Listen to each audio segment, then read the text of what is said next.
ராணிப்பேட்டை மாவட்டத்துல தன்னோட தந்தையோட இருசக்கர வாகனத்துல போன இளம்பெண் ஒருத்தங்க பேருந்து மோதின விபத்துல உயிரிழந்திருக்கிறது பெரும் சோகத்தை ஏற்படுத்தி இருக்கு. பாலம் கட்டுமான பணி நடந்துட்டு வரதால இந்த மாதிரியான விபத்துகள் அடிக்கடி நடந்துட்டு வரதா பொதுமக்கள் சொல்றாங்க.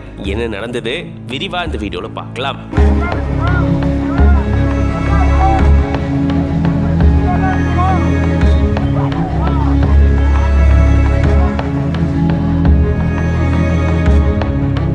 ராணிப்பேட்டை மாவட்டம் அரப்பாக்கம் பகுதியை சேர்ந்தவர் வெங்கடேஷ் தன்னுடைய இரு மகள்களோட இருசக்கர வாகனத்துல சென்னை பெங்களூரு தேசிய நெடுஞ்சாலையில வேலூர்ல இருந்து அரப்பாக்கம் நோக்கி போயிட்டு இருந்திருக்காரு. இந்த நிலையில தான் இவங்களுடைய இருசக்கர வாகனம் பெருமுகை பகுதிக்கு வந்திருக்கு. அங்க பாலம் கட்டுமான பணி நடந்துட்டு வருது. இந்த சூழல தான் அங்க வந்த ஒரு தனியார் பேருந்து இவங்களுடைய இருசக்கர வாகனத்துல லேசா மோதுனதா கூறப்படுது. பேருந்து இப்படி லேசா மோதுனதை தொடர்ந்து நிலை தடுமாறி இருசக்கர வாகனத்துல பயணம் செஞ்சவங்க கீழே விழுந்திருக்காங்க. அப்பதான் 19 வயதான ஸ்வேதா அப்படின்ற இந்த இளம்பெண் மேல அந்த பேருந்து மோதி இருந்திருக்கு. இந்த விபத்துல சம்பவ இடத்திலேயே ஸ்வேதா உயிரிழந்துட்டாங்க.